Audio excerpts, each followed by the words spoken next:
tardes, hermanos. Es un gozo estar aquí todos juntos nuevamente para escuchar al Señor hablarnos a través de su palabra. Y quiero pedirles que me acompañen a Primera de Timoteo capítulo 3. Primera de Timoteo capítulo 3. Vamos a leer los versículos del 1 al 7 y luego haremos una breve oración. Primera de Timoteo capítulo 3, versículos del 1 al 7 dice lo siguiente. Palabra fiel es esta: si alguien aspira al cargo de obispo, buena obra desea hacer. Un obispo debe ser, pues, irreprochable, marido de una sola mujer, sobrio, prudente, de conducta decorosa, hospitalario, apto para enseñar, no dado a la bebida, no pendenciero, sino amable, no contencioso y no avaricioso, que gobierne bien su casa, teniendo a sus hijos sujetos con toda dignidad. Pues si un hombre no sabe cómo gobernar su propia casa, ¿cómo podrá cuidar de la iglesia de Dios? No debe ser un recién convertido, no sea que se envanezca y caiga en la condenación en la que cayó el diablo. Debe gozar de buena reputación de los de afuera de la iglesia, para que no caiga en descrédito ni en el lazo del diablo. Vamos a orar. Amado Padre, te damos gracias infinitas por este texto, por tu palabra, porque ella es nuestra guía para nosotros individualmente como tus hijos, pero también para nosotros como iglesia, para nosotros como tu cuerpo, como tu pueblo. Esta palabra tuya es la que nos guía, es la que nos enseña, nos instruye y nos muestra cómo debemos actuar dentro de la iglesia cuando estamos todos reunidos. Esto es solamente posible, Dios, porque tú por tu gracia nos has hecho tu pueblo. Ninguno de nosotros pudo aplicar a una residencia de manera legal a tu pueblo. Tú nos has escogido, nos has rescatado, nos has salvado, nos has adoptado y ahora nos has hecho un pueblo, un solo hombre para vivir para tu gloria, proclamando tu evangelio. Y ahora, Señor, como un cuerpo, venimos delante de ti a disponer nuestros corazones para que tú nos hables. Yo reconozco, Señor, mi debilidad y sé que solamente tu Espíritu Santo puede proclamar tu palabra fielmente a través de mí. Así que me pongo en tus manos. Te pido que te glorifiques a ti mismo esta tarde y que edifiques a tu pueblo por medio de tu palabra. Todo esto te lo pedimos en el nombre de Jesús. Amén y amén. Durante mi tiempo en la universidad, cuando estaba estudiando una licenciatura en recursos humanos, aprendí muchas cosas. Una de las cosas que más énfasis pusieron en la carrera era el proceso de reclutamiento y selección de nuevos candidatos para una empresa. Y parte de las prácticas que debíamos hacer era aprender a hacer buenas preguntas para saber si un candidato cumplía o no con el perfil que la empresa estaba buscando. Especialmente nos enseñaban a hacer preguntas que no eran tan directas para obtener la información que necesitábamos y que el candidato quizás no pudiera escurrirse. Esas preguntas con una intención de sacar la información acerca de la experiencia, las habilidades y las características de la persona que estaba aplicando para ese puesto de trabajo. La intención era tomar una buena decisión de si íbamos a contratar a esta persona o no, de si esta persona realmente se ajustaba al perfil o a la descripción del puesto que teníamos. En todo este proceso, aprendí que había preguntas también que eran prohibidas, preguntas que no se podían hacer en una entrevista de trabajo, preguntas que eran de tipo personal, preguntas sobre creencia, orientación sexual o ese tipo de detalles acerca de la vida privada de la persona que no tienen mucho que ver con el trabajo. Y esto tiene mucho sentido porque para los puestos de trabajo, la vida privada de la persona tiene muy poca relevancia. Al menos eso pudiera pensar uno. Creencias, objetivos personales, eran cosas que no tenían lugar en el espacio de trabajo. Y esto es así en el ámbito profesional. Cuando se evalúa un candidato, el foco está puesto en sus habilidades y su capacidad. Es decir, lo que sabes hacer y cómo lo haces, no en quién eres y qué te gusta hacer y por qué. El mundo, cuando escoge candidatos, pone el énfasis en la habilidad. De hecho, esto ocurre no solamente en las empresas, sino que los grandes ídolos del mundo son personas que son muy talentosas, pero que probablemente llevan una vida privada muy lamentable. Mira el ejemplo de uno de los mayores ídolos del fútbol, Diego Armando Maradona, por ejemplo. Muy talentoso, pero con una vida privada muy desastrosa. Lo triste de este asunto, amados hermanos, es que muchas iglesias adoptan esta misma perspectiva cuando van a seleccionar a un candidato para el trabajo de pastor. Hay iglesias que ponen el mismo enfoque que el mundo pone cuando va a escoger a sus líderes. Es decir, la habilidad, el talento, el carisma, la pasión y todas estas habilidades que no dejan de ser importantes, pero que en nada tienen que ver con el mayor peso y el mayor énfasis que la escritura pone cuando habla acerca de la calificación que debe tener un hombre que aspira al ministerio. De hecho, la Biblia pone mayor énfasis en el carácter y en la vida privada que en las habilidades. Y esto puede ser sorprendente para muchos, pero es así. Cuando se trata acerca de las personas o los hombres que están aspirando al ministerio, no importa tanto su habilidad como su vida privada y su carácter, como sus reacciones, su temperamento. Puede ser mejor o peor orador, puede ser mejor o peor maestro, pero su carácter debe ser incuestionable. Lamentablemente muchas iglesias se dejan llevar por el carisma, la personalidad encantadora y la habilidad de liderazgo que este hombre tiene. Un hombre que a lo mejor puede tener buenas habilidades para organizar, planificar, delegar y dirigir grupos de trabajo. Y pareciera que entonces que es un candidato perfecto e idóneo para liderar la iglesia del Señor. Pero eso no debe ser así. De hecho, cuando Pablo instruyó a Timoteo sobre cuál debía ser su enfoque para buscar líderes en la iglesia, el énfasis nunca estuvo en la habilidad, estuvo en el carácter, estuvo en la vida privada de esos hombres. La doctrina es muy importante, pero si la doctrina no va acompañada de una vida piadosa en verdad, no sirve para nada. Uno puede hablar muy bonito y predicar muy bien la palabra de Dios, pero si no la vive en todas las áreas de su vida, tal hombre es un hipócrita. Por eso el énfasis de Timoteo tenía que ser el carácter de estos hombres, la vida privada de estos hombres y no tanto la habilidad de estos hombres. Así que nuestro argumento para esta tarde es el mismo que teníamos el domingo pasado. Los pastores fieles y piadosos son un regalo para la iglesia. Los pastores fieles y piadosos son un regalo para la iglesia. Dios quiere que su iglesia sea liderada por hombres con un carácter irreprochable, un carácter incuestionable. Y solo ahí es cuando Dios bendice a su iglesia por medio de un liderazgo fiel, ayudando a que los miembros crezcan en santidad, amor y obediencia a Dios. Este sermón, que realmente es la segunda parte del sermón anterior, se llama El ministerio pastoral en la iglesia local. Y vamos a ver que lo que Pablo está enseñando a Timoteo es que él debía buscar hombres maduros y piadosos y que esa piedad debía ser visible en la vida de estos hombres. En primer lugar, en su persona, en su familia y en su testimonio. Y estos son los tres puntos para esta tarde. La persona del pastor, la familia del pastor y el testimonio del pastor. Así que quiero que me acompañes nuevamente esta vez a leer Primera de Timoteo capítulo 3 versículos del 1 al 3. Y vamos a comenzar viendo los requisitos en la persona del pastor. Primera de Timoteo capítulo 3 versículos del 1 al 3. Palabra fiel es esta. Si alguien aspira al cargo de obispo, buena obra desea hacer.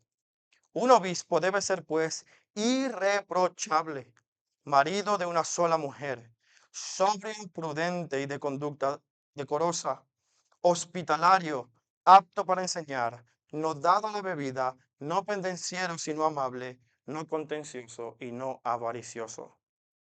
El apóstol Pablo comienza afirmando que la aspiración al ministerio es el primer requisito para que una persona pueda ser llamada al ministerio.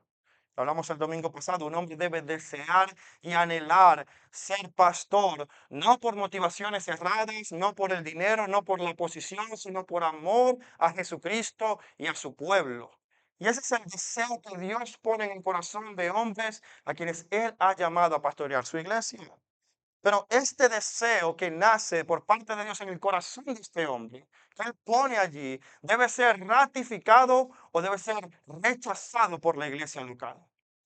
Y quiero recordar, amados hermanos, que el llamado al ministerio no es algo místico que ocurre de una manera sobrenatural y especial en la vida de un hombre en el que un ángel bajo y te llama y hace algo milagroso y entonces es llamado al ministerio y nadie puede cuestionar eso.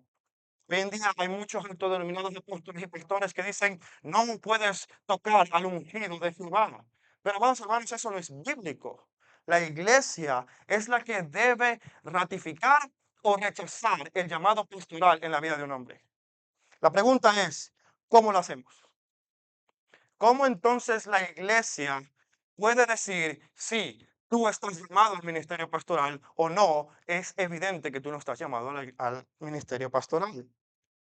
Muchas veces la iglesia no tiene la seguridad para hacer esta afirmación o este rechazo porque carece de conocimiento bíblico, carece de del entendimiento de lo que la escritura dice. Pero Pablo deja bien claro a Timoteo y a su iglesia cuáles son los requisitos y cuál es el perfil que debe tener un hombre que aspira al ministerio. Y evidentemente no estamos hablando aquí de una descripción de trabajo. Estamos hablando de la esencia del ser de un hombre que desea ser pastor.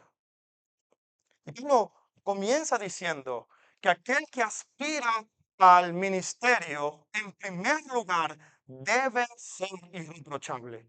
Y amados hermanos, no quiero pasar por esta breve frase, debe ser. Porque esta frase es algo que es innegociable. Es decir, aquella persona que aspire al ministerio, innegociablemente, es decir, obligatoriamente tiene que ser irreprochable. Esto no está en un terreno en el que la iglesia puede negociar y decir, bueno, no es tan irreprochable, pero mira qué bien habla. No, amados hermanos, la iglesia no puede negociar con esto. La iglesia debe entender que estas son características obligatorias que deben ser visibles en la vida de un hombre. Y si no lo son, es mejor para la iglesia descartar a un candidato por carismático y por bueno y guapo que sea, hay que descartarlo porque no es irreprochable. Yo recuerdo, estaba en un proceso hace ya más de un año en una empresa que me contactó y me quería contratar y pasé varias entrevistas, fui a hablar con el director comercial ahí en las instalaciones de la empresa y al final de todo el proceso me dijeron, Eddie, nos encantaste, eres un candidato idóneo, pero no tienes la experiencia comercial que estamos buscando. Y lamentablemente eso es indispensable para el puesto. Y yo les dije, perfecto, no hay problema. Y ellos me habían dado muy buen feedback en todas las etapas del proceso y al final vieron que algo que era innegociable faltaba en mi perfil y dijeron, pues no, no puede. Por muy bien que me caigas, por mucho que me guste tu candidatura, esto es innegociable. Y los objetivos de la empresa son los objetivos de la empresa. Amados hermanos, y créanme que la iglesia es mucho más importante que un departamento de ventas. La iglesia no debe en ningún momento dudar en descartar a un candidato si esa persona, si ese hombre no es irreprochable. Si el testimonio de ese hombre está siendo cuestionado o acusado por posibles conductas pecaminosas, en ese momento la iglesia debe decir, mira, me cae muy bien, es un gran hermano, pero hay acusaciones en su contra. Vamos a ver si son reales o no. Pero por el momento ya eso debe levantar una alarma para nosotros. Amada iglesia, esto no es negociable. El aspirante al cargo de pastor debe obligatoriamente ser irreprochable, porque el testimonio de la iglesia y del evangelio están en juego. Cuando se trata de tener al candidato más idóneo para una posición, las empresas no vacilan en descartar. No importa cuánto tiempo haya pasado ni cuántos recursos hayan destinado a esa contratación, hay que parar todo el proceso. Así debe ser la iglesia. Ahora, ¿qué significa ser irreprochable? No significa que el hombre debe ser perfecto y que nunca peca. Eso es imposible, nadie puede cumplir eso. Pero sí significa que este hombre es un ejemplo para el resto de la congregación en madurez cristiana, en madurez, en amor, en buenas obras, en conducta y lucha contra el pecado. Y que cuando falle, porque va a fallar, va a pecar igual que todos pecamos, debe ser un ejemplo en su confesión y arrepentimiento. Y evidentemente no puede ser acusado de ningún pecado que sea escandaloso y que ponga en entredicho el testimonio de la iglesia acerca del evangelio. Así que es muy importante que este hombre sea irreprochable. Y usted dirá, muy bien, estoy de acuerdo. ¿Qué significa ser irreprochable? ¿Cómo se ve un carácter irreprochable? La Biblia lo describe y Pablo lo hace en los siguientes versículos. En el versículo 2 comienza a nombrar una serie de características, 14 para ser específico. Y de estas 14 características o cualidades o requisitos, solamente una tiene que ver con la habilidad, que es ser apto para enseñar. Las otras 13, amado hermano, tiene que ver con la persona del pastor, la familia del pastor y el testimonio del pastor. Es decir, su vida privada, su carácter, sus intenciones. Así que vamos a ver rápidamente cada una de estas características. En primer lugar, nos dice que un hombre irreprochable es un marido de una sola mujer. Ha habido mucho debate acerca de qué significa un marido de una sola mujer. Hay algunos que piensan que eso significa que el pastor tiene que estar obligatoriamente casado. Es decir, si uno está casado, no puede ser pastor, porque ahí dice marido de una sola mujer. Esto no es lo que tiene el texto en mente, no es lo que Pablo tenía en su corazón cuando estaba escribiendo esto. ¿Y cuál es la evidencia? Pues que Pablo mismo no era casado. Pablo era soltero. Él mismo dijo en 1 Corintios 7 que deseaba que los hombres se quedaran como él, sin tocar mujer. No porque el matrimonio sea bueno, sino porque puede estar mucho más enfocado en la obra del Señor. Sin embargo, a causa de las concupiscencias, a causa de las tentaciones, mejor es casarse. Pero Pablo mismo no era casado y plantó la mayoría de las iglesias del Nuevo Testamento y escribió casi todas las partes del Nuevo Testamento. Gran parte del Nuevo Testamento habla y refleja el ministerio de Pablo, un hombre que era soltero. El mismo Señor Jesucristo nunca se casó y es nuestro mayor ejemplo. De modo que estar soltero o casado no es lo que Pablo tiene en mente cuando escribe marido de una sola mujer. Esto no tiene que ver tanto con su estado civil como con su pureza sexual, amados hermanos. Lo que Pablo tiene en mente es que si este hombre está casado, y es de esperarse que un pastor esté casado, porque un pastor se supone que es un hombre que ha alcanzado cierta madurez personal y espiritual, se supone que ya está en edad para casarse, si es que Dios no lo ha llamado al celibato. Entonces es normal esperar que un pastor esté casado. Sin embargo, este año conocí a un hermano que tenía más de 20 años en el ministerio pastoral como soltero y se casó hace unos meses. Dios puede llamar a hombres que son solteros al ministerio y mantenerlos puros y fieles. Entonces, ¿qué significa ser marido de una sola mujer? Significa que es un hombre con una conducta sexual pura e irreprochable. Un hombre que es fiel a su esposa en caso de que la tenga. Un hombre que no está viendo, pensando o codiciando a otras mujeres, sino que es completamente fiel y devoto a su esposa.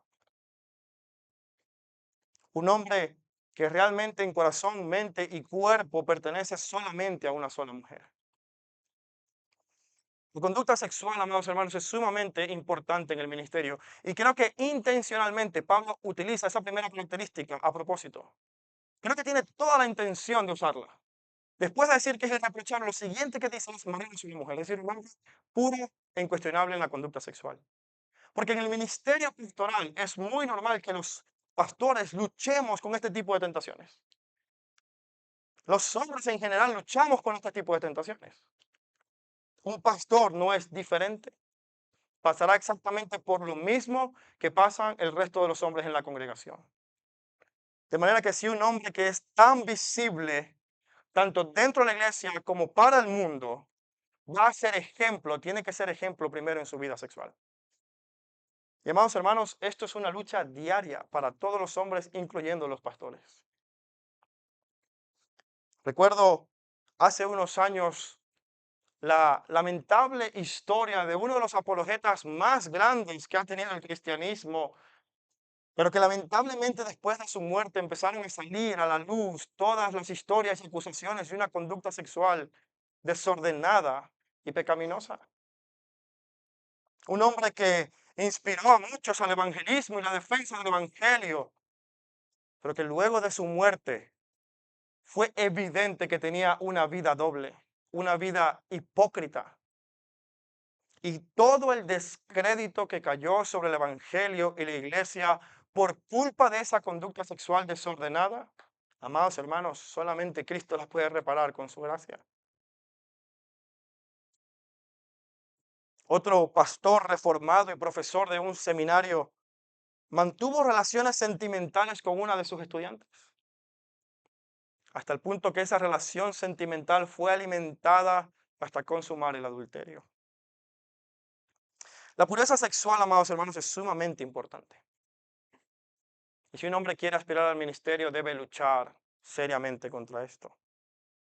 Amados, yo no pretendo ser un hipócrita, es una lucha en mi vida y sé que también en la de muchos hombres. Es un tema que constantemente debo estar rindiendo cuentas a otros hombres maduros para saber cómo está mi vida. Y Pablo le dice a Timoteo, tú que también vas a luchar con esto, cuando te toque pastorear a las hermanas en la iglesia, ten cuidado. Miren lo que dice 1 Timoteo 5:2, hablando de cómo debe exhortar Timoteo a las personas en la iglesia, habla sobre cómo exhortar a los mayores, cómo exhortar a las ancianas, cómo exhortar a los jóvenes. Y cuando llega a los jóvenes, dice, a las más jóvenes, exhórtalas como a hermanas con toda pureza. Porque, hermanos, es una realidad, es una realidad. Pablo sabía de las tentaciones que un hombre tiene y especialmente si está en el ministerio. Por eso le advierte y dice que un hombre debe ser evidente que lucha contra su pecado sexual. Un hombre que no se cuida, amados hermanos, va a pagar las tristes consecuencias del adulterio, la fornicación y cualquier otra clase de lascivia. Así que en primer lugar, el pastor debe ser irreprochable, marido de una sola mujer. Pero seguidamente nos dice Pablo que debe ser sobrio. Y la palabra sobrio significa literalmente alguien que no está intoxicado con el alcohol, alguien que no está dominado por la bebida. De hecho, más adelante, unos versículos más adelante, va a decir que no sea dado al vino. En Efesios 5, un pasaje que Peter predicó ya hace varias semanas, Pablo dice lo siguiente, Efesios 5 del 15 al 18. Por tanto, tengan cuidado de cómo andan, no como insensatos, sino como sabios, aprovechando bien el tiempo, porque los días son malos. Así que no sean necios, sino entendidos en cuál es la voluntad del Señor.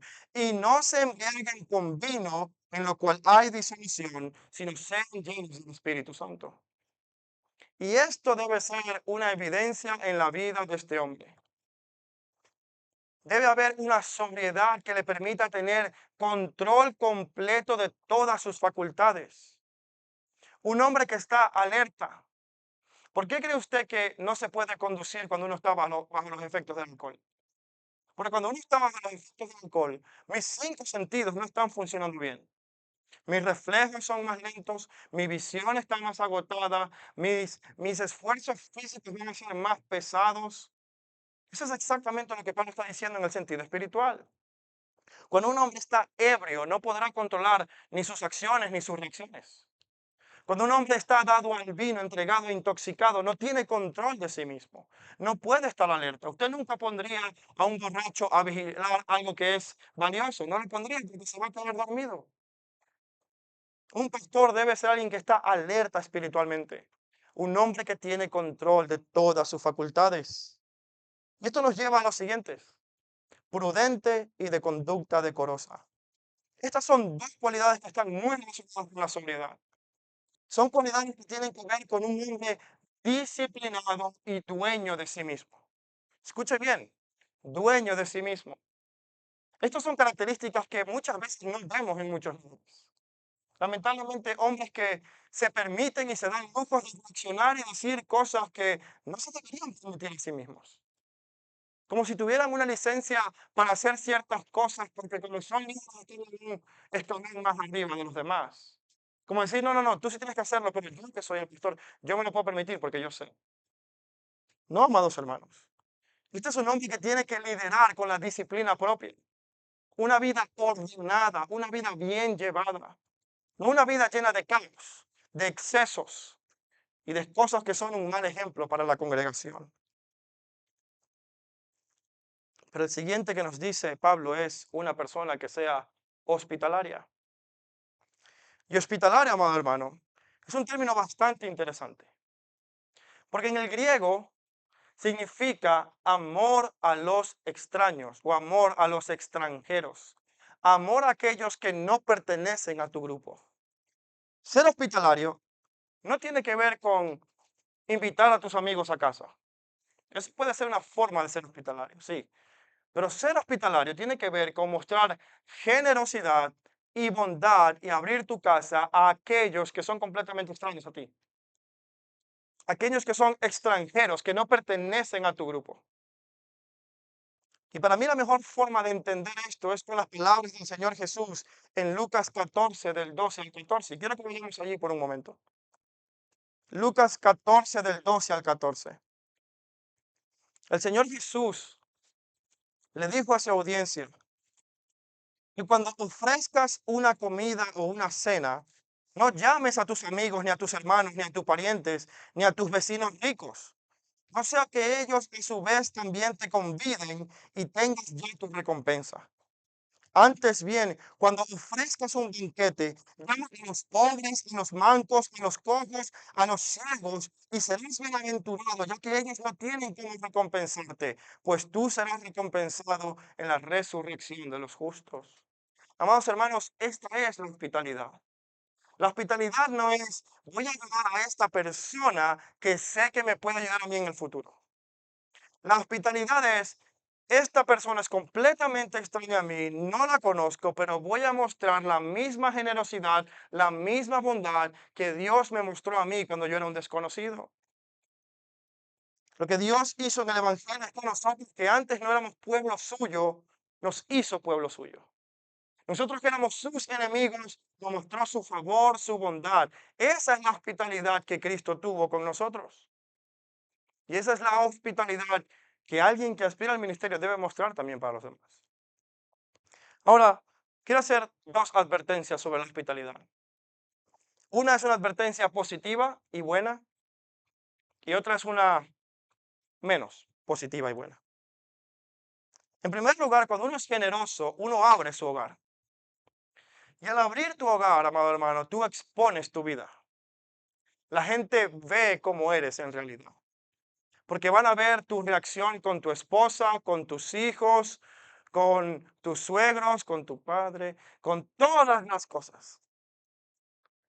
Amado hermano, y van a ver cómo eres tú en realidad. Tu vida privada va a estar expuesta al escrutinio público.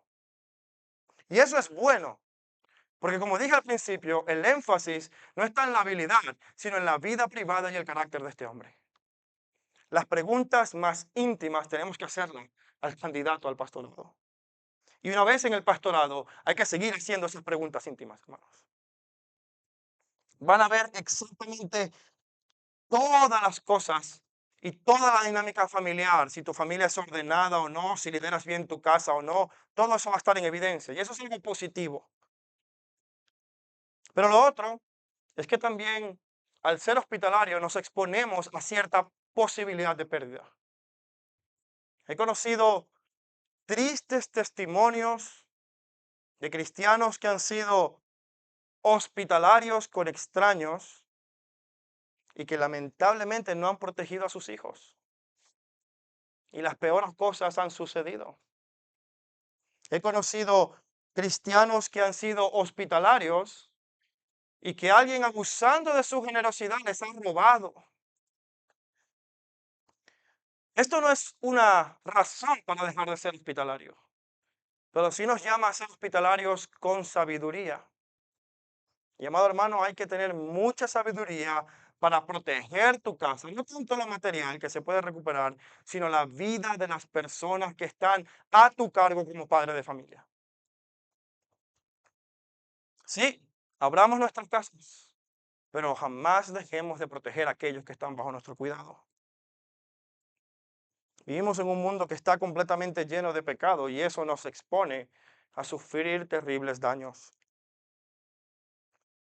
Pero el aspirante al pastorado y el pastor en sí debe ser una persona generosa y bondadosa, no solo con aquellos que son sus amigos, sino con todas las personas. Siguiente, mira lo que dice, hospitalario. Siguiente frase dice, apto para enseñar. Vamos a hablar de esto el próximo sermón en mayor detalle. Pero apto para enseñar es la única habilidad o capacidad que se nombra en esta lista de 14 requisitos. Y de hecho, es la única característica que separa a los pastores o ancianos de los diáconos. Ambos oficios dentro de la iglesia están llamados a tener un testimonio incuestionable e irreprochable. De hecho, la lista es muy parecida en Timoteo 3, tanto para los ancianos como para los diáconos. De hecho, cuando habla acerca de los diáconos en el versículo 8 del capítulo 3, Pablo dice, de la misma manera los diáconos, es decir, de la misma forma que los ancianos son irreprochables, de esa misma manera los diáconos tienen que ser irreprochables. Pero hay una sola diferencia en ambos oficios. El anciano y pastor debe ser apto para enseñar. Es decir, debe ser una persona que tenga la capacidad dada por Dios de enseñar y proclamar la Biblia. Debe ser un hombre que sea evidente que cuando habla acerca de la escritura hay crecimiento a su alrededor.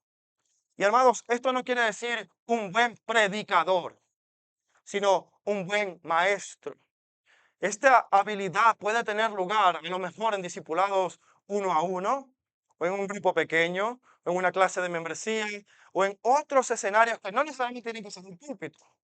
Especialmente si hay una pluralidad de pastores, generalmente dentro de un cuerpo de pastores, Dios dará a uno o dos una mayor gracia para la predicación pública, pero todos están capacitados para enseñar.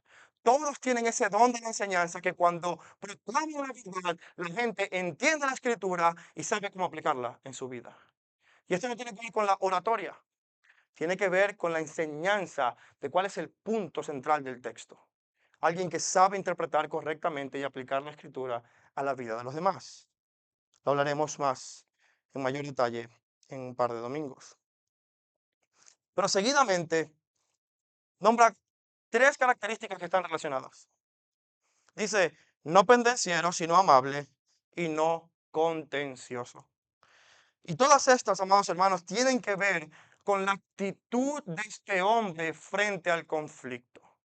La actitud de este hombre cuando es cuestionado, cuando su punto de vista es desafiado, cuando la gente no está de acuerdo con él, o cuando hay una rencilla y un conflicto en la iglesia, que gracias a Dios eso no pasa aquí, ¿verdad?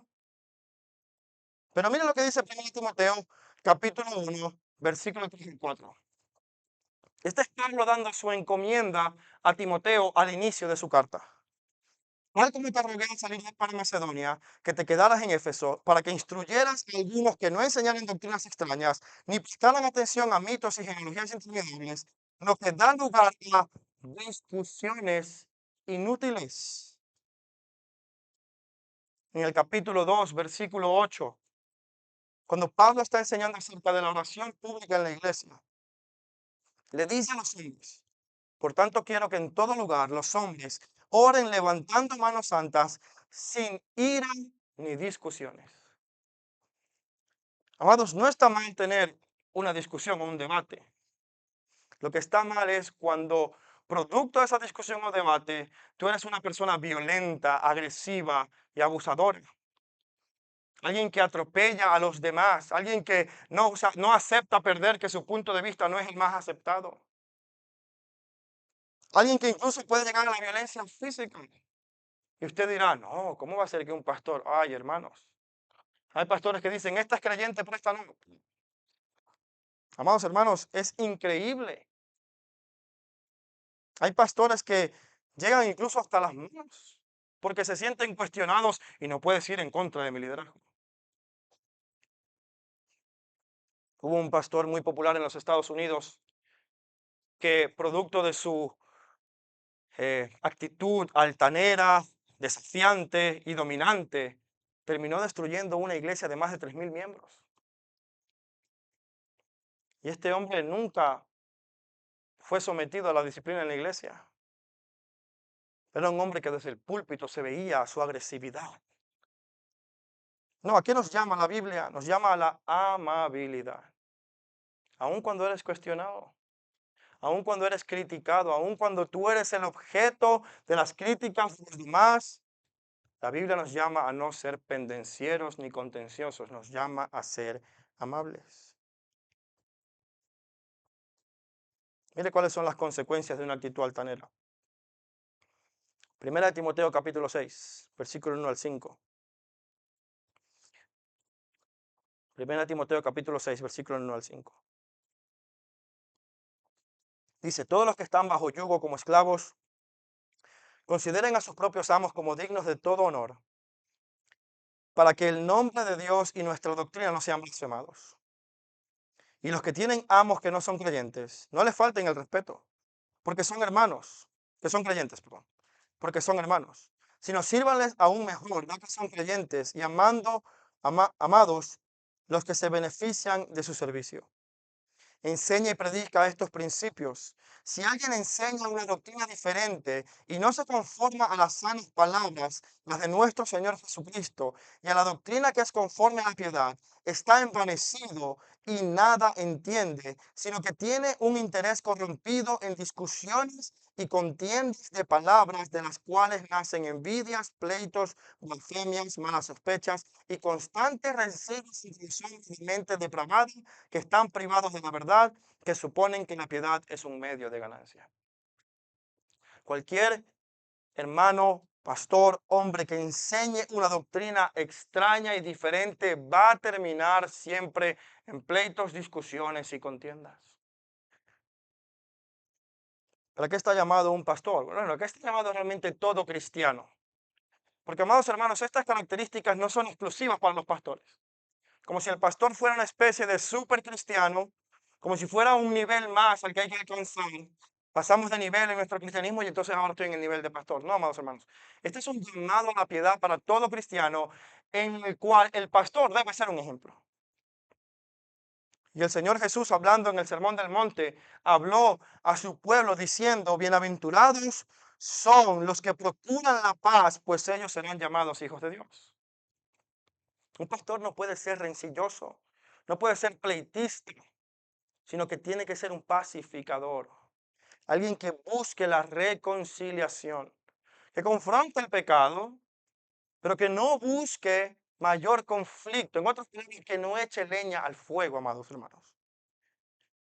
Y de hecho, en su segunda carta, Pablo le dice a Timoteo que incluso cuando él reciba ataques personales, debe sufrir esos ataques.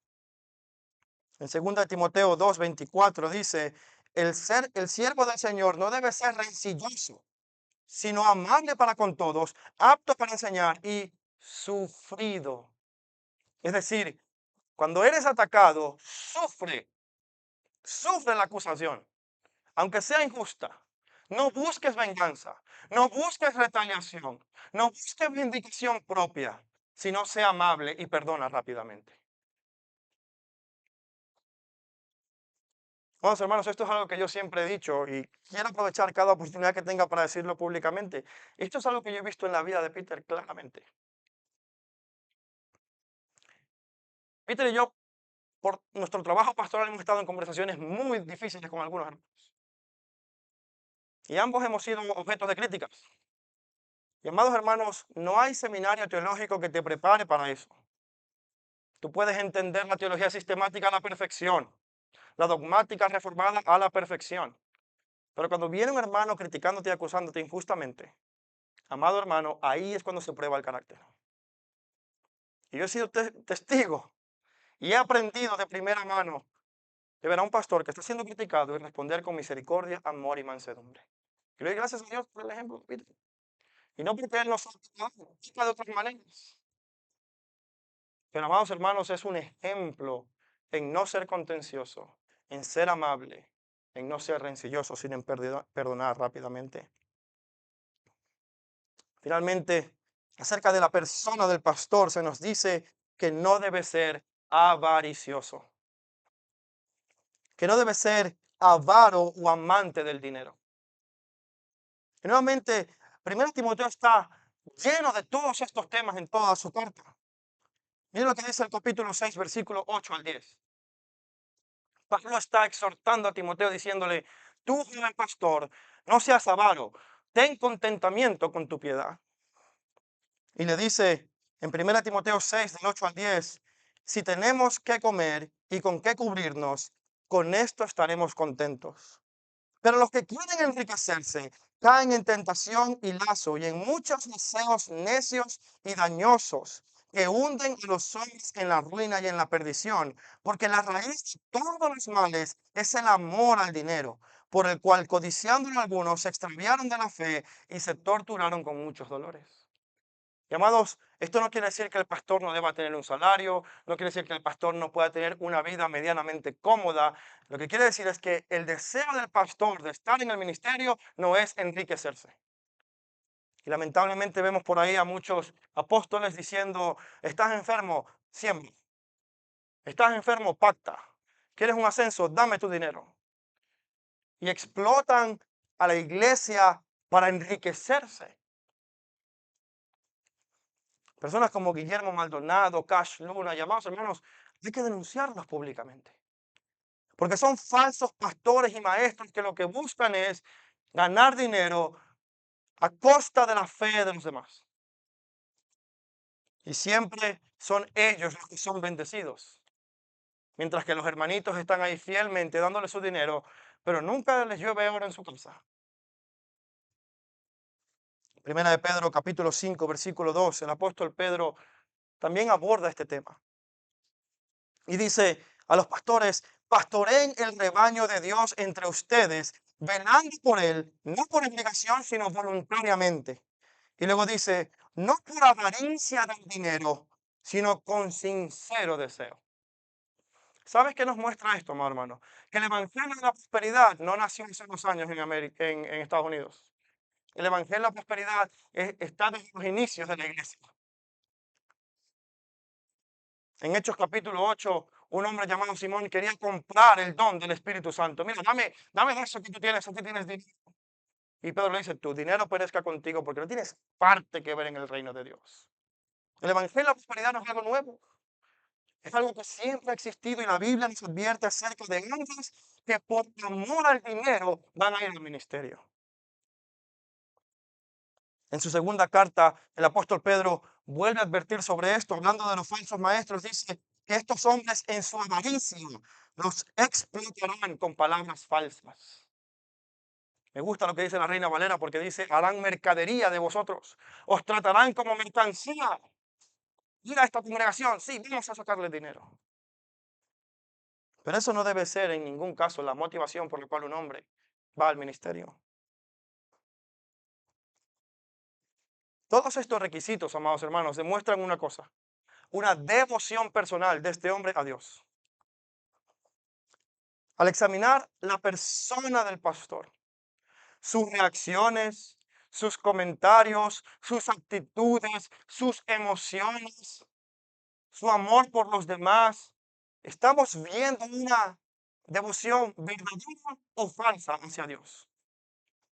Y este hombre, cuando se habla de que tiene que ser irreprochable, no debe haber la más mínima duda en la mente de la congregación de que este hombre no tiene motivaciones erradas, sino que lo hace por amor a Dios y su pueblo. Y amados hermanos, si tienes alguna duda sobre eso, de alguno de los pastores, debes levantar la mano. Pero esta piedad personal que se ve en la vida de este hombre, tiene también que reflejarse en la piedad en su vida familiar. Leamos ahora los versículos 4 y 5. Primera de Timoteo, capítulo 3, versículos 4 y 5.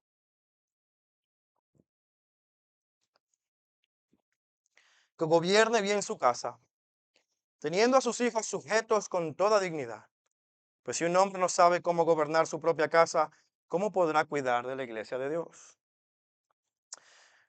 El verbo gobernar significa presidir, como aquel que es un presidente.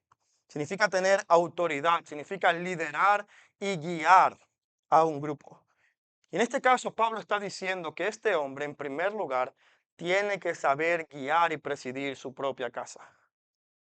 Si este hombre no sabe cómo guiar y presidir un grupo de máximo 4 o 5 personas, ¿cómo hará una congregación de 20, 30 o 40? Si este hombre no muestra el don de autoridad y liderazgo que Dios le ha dado por ser hombre en su casa, ¿cómo lo va a mostrar con un grupo mucho más grande? Gobernar bien tu casa tiene muchas implicaciones. Y escuche bien, es gobernar bien, no es gobernar tu casa. Porque hay hombres que gobiernan su casa pero no lo hacen bien. Aquí tiene que tener una buena autoridad sobre su hogar. Y esto implica, amados hermanos, la crianza, pero también implica la dinámica familiar e incluso las finanzas del hogar. Cuando usted ve a un hombre cuya familia, sin pasar alguna catástrofe, porque pueden ocurrir diferentes escenarios, pero sin ninguna causa externa de fuerza mayor, es un hombre con finanzas desordenadas. Amado hermano, eso es una evidencia de una mala mayordomía en el hogar, de un mal liderazgo. Cuando un hombre no sabe administrar sus recursos, amados hermanos, ¿cómo se le va a poner a administrar los recursos de la casa de Dios? Si está en bancarrota en su casa, no debe traer esa bancarrota aquí a la iglesia. Nosotros en la iglesia, y de nuevo quiero resaltar el ejemplo de Peter, porque de esto se trata, ver hombres que sean ejemplos. Y una de las cosas que Peter ha insistido y que yo me he sumado a eso porque he visto el beneficio, es aprender a organizar bien nuestras finanzas.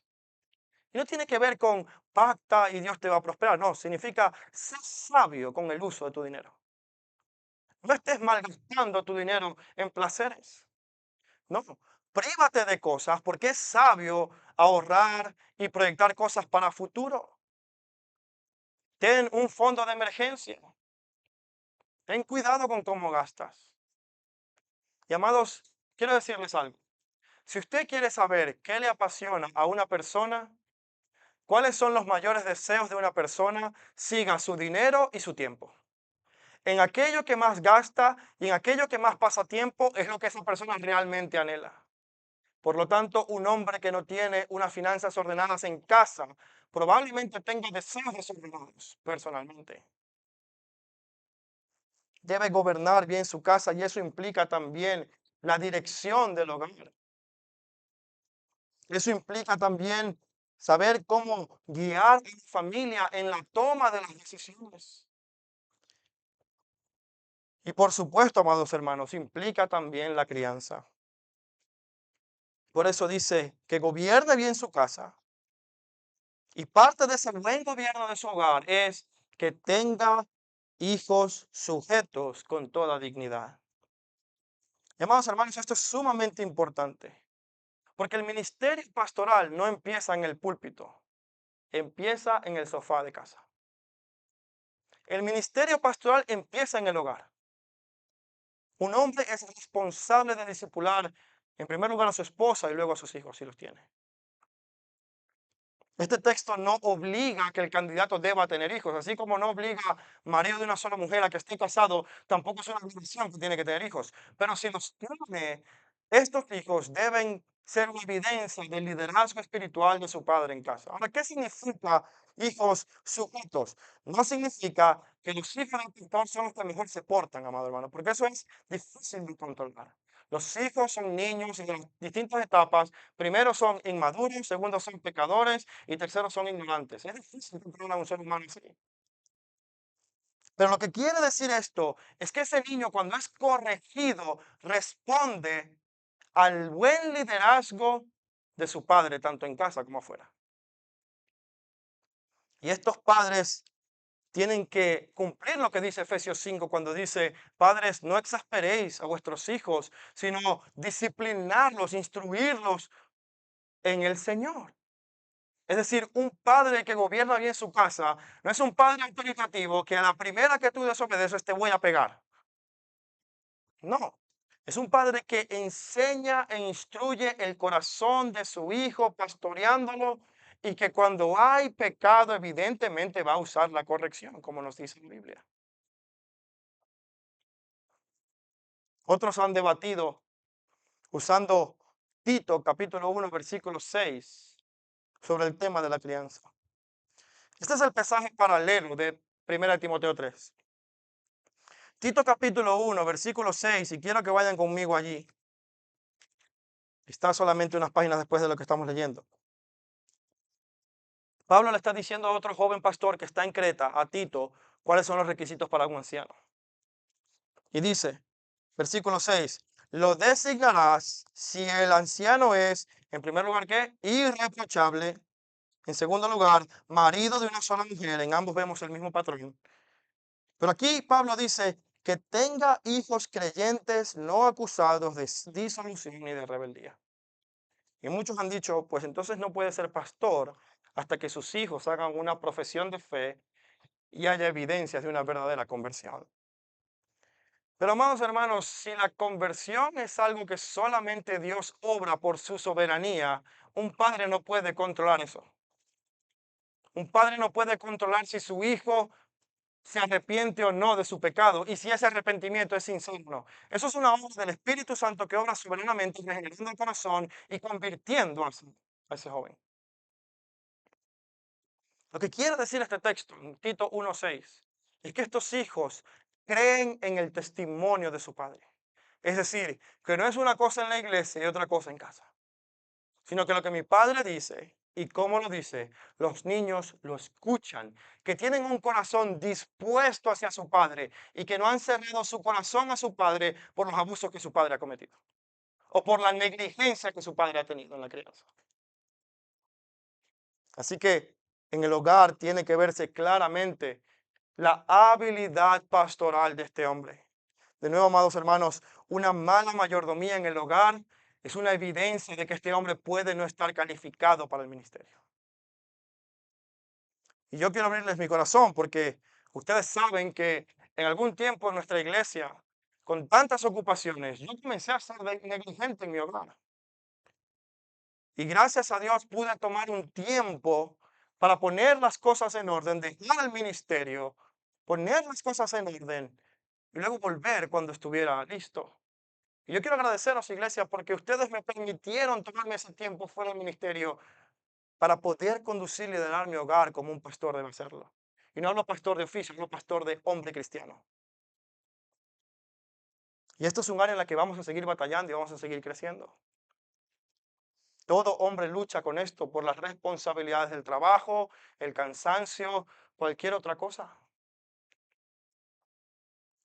Así que finalmente, amados hermanos, hemos visto su persona, hemos visto su familia y ahora vemos su testimonio. Lean conmigo el versículo del 6 al 7. 1 Timoteo capítulo 3, versículos del 6 al 7. No debe ser un recién convertido, no sea que se envanezca y caiga en la condenación en la que cayó el diablo. Debe gozar también de buena reputación entre los de afuera de la iglesia, para que no caiga en descrédito ni en el lazo del diablo. Esto es muy importante porque Pablo nos está diciendo dos características que son fundamentales, pero que muestran una sola. Es madurez. El hombre que aspira al pastorado tiene que ser un hombre maduro. Recién convertido significa literalmente recién plantado. Y cuando usted recién planta un arbolito, usted va a ver que está bien flaquito, casi sin hojitas, que está plantado, tiene vida, pero que es bastante débil y susceptible a cualquier cosa. Y esta es la imagen que nos da. El hombre que aspira al pastorado tiene que ser un hombre maduro, o al menos tiene que tener más madurez que aquellos a los que va a pastorear. Tiene que haber evidencia de eso.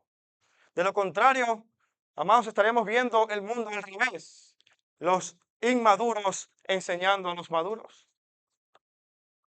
Y todo esto tiene dos funciones. Proteger en dos vías.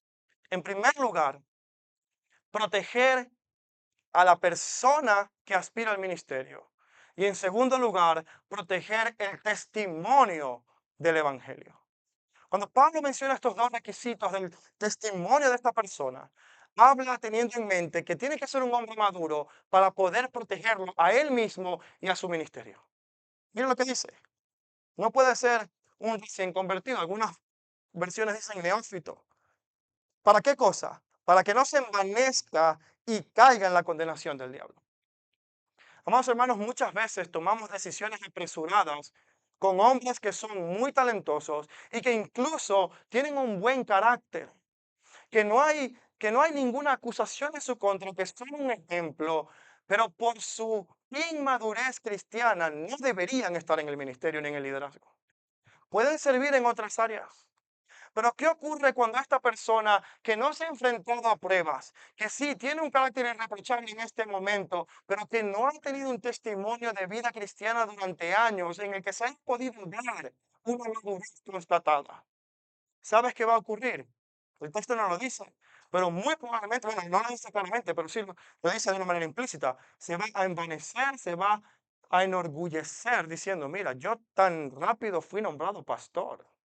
Es que sé tanto, soy tan buen ejemplo que madre mía, este hermano que tiene 10 años aquí ni lo consideran. Yo que tengo un año ya estoy aquí. Hermanos, hay que proteger a este hombre. Por eso es lo que dice la Biblia, para que no se envanezca y caiga en la condenación en la que entonces el orgullo espiritual.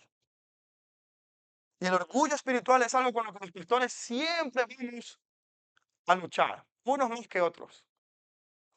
Pero un hombre maduro va a saber encarrilar esa tentación y decir, bueno, gloria a Dios por lo que él hace a través de mí. Un hombre maduro va a entender que todo lo bueno en su ministerio es Cristo a través de él. Y que todo lo malo en su ministerio es él mismo. Hay que proteger a los hombres.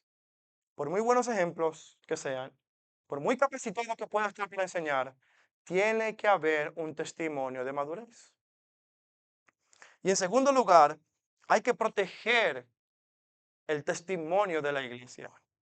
Porque dice que este hombre tiene que tener un buen testimonio con los de fuera de la iglesia, para que cuando predique ese mensaje no caiga en descrédito. Si usted va a mi casa y le pregunta a uno de mis vecinos, ¿cómo es Eddie? Y él dice, uy, no, ojalá se mudara, porque ese hombre es un vecino malo, gruñón, no presta sal a nadie. Usted va a ver una persona que no es generosa. Y si usted los invita a la iglesia, va a decir, ¿y quién va a predicar? Eddie, no, llámame otro día. Amados, porque el testimonio es desacreditado por una vida de falta de piedad. Así que por esta razón, estos requisitos son completamente innegociables. Y amados hermanos, la iglesia debe entender la responsabilidad de que para escoger al candidato idóneo para el liderazgo, tiene que ver hombres que cumplan estos requisitos. No a la perfección el 100% de las veces, pero sí tienen que ser un ejemplo en ellas. La pregunta es, teniendo esto en mente, ¿cómo debemos vivir nosotros como iglesia? Ya sabemos cuál es el criterio para el liderazgo bíblico. Entonces, ahora, ¿cómo lo ponemos en práctica? Bueno, hay tres cosas que quiero llamarnos a la reflexión. En primer lugar, iglesia, no te dejes impresionar por los candidatos o por los pastores o por el habla. No te dejes impresionar por el carisma o la habilidad. Evalúa la madurez. Eso es lo que tenemos que evaluar, la madurez. No evaluemos qué tan bonito habla esta persona, evaluemos cuando ha sido cuestionado cómo ha reaccionado. Se ha visto una persona humilde, se ha visto una persona amable, se ha visto una persona que contesta bien aún cuando lo maltratan. Eso es lo que hay que evaluar. No nos dejemos impresionar por candidatos. Primera de Timoteo capítulo 5, versículos del 22 al 24. Pablo le advierte a Timoteo Le dice, los pecados de algunos hombres ya son evidentes, yendo delante de ellos al juicio, pero a otros sus pecados los siguen. De la misma manera, las buenas obras son evidentes y las que no son, no se pueden ocultar. Pablo estaba advirtiendo a Timoteo del peligro de hombres que claramente eran un mal ejemplo. Y mire lo que le dice en el versículo 22. No impongas con las manos sobre nadie con ligereza. Es decir, no te apresures a escoger líderes. Ten paciencia. Es mejor no tener líderes que tener líderes malos. Es mejor que la iglesia esté sin líderes por un tiempo que tener líderes malos que la lleven a la perdición. No impongan las manos con ligereza. No te apresures a poner a alguien ya en el ministerio. Prueba su carácter. Mira cómo es la actitud de ese candidato. Entonces, en primer lugar, no te dejes impresionar por los candidatos, evalúa la madurez. Pero en segundo lugar, amados, entiende que este llamado a ser irreprochable es un llamado para la iglesia. Es un llamado para ti y para mí, aunque seamos o no pastores o ancianos. Para ti y para mí, seas hombre o mujer. El llamado a ser irreprensible es un llamado para todos. Quiero que vayas conmigo a Primera de Pedro capítulo 2, un texto que precisamente prediqué esta mañana. Primera de Pedro capítulo 2, versículo 12. Este es Pedro hablando a los cristianos. Dice,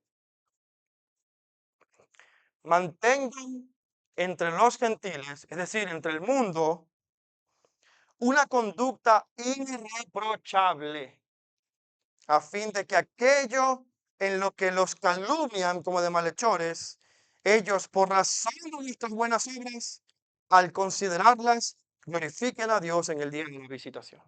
¿Sabes qué quiere decir esto? Vive de una manera que cuando el mundo te acuse de algo, lo haga de una manera injustificada. Y esto, amados hermanos, es un llamado para todos los cristianos, para todos, no solamente los pastores. Tú estás llamado a vivir una vida irreprensible e irreprochable, fuera de toda acusación. Y esto es importante porque cuando comenzamos a bajar el estándar en el liderazgo, ¿sabes qué va a pasar también con el pueblo? Va a bajar también sus estándares. Por eso un hombre que esté en el ministerio tiene que ser irreprochable para que siga llamando a la congregación a vivir esa vida de piedad.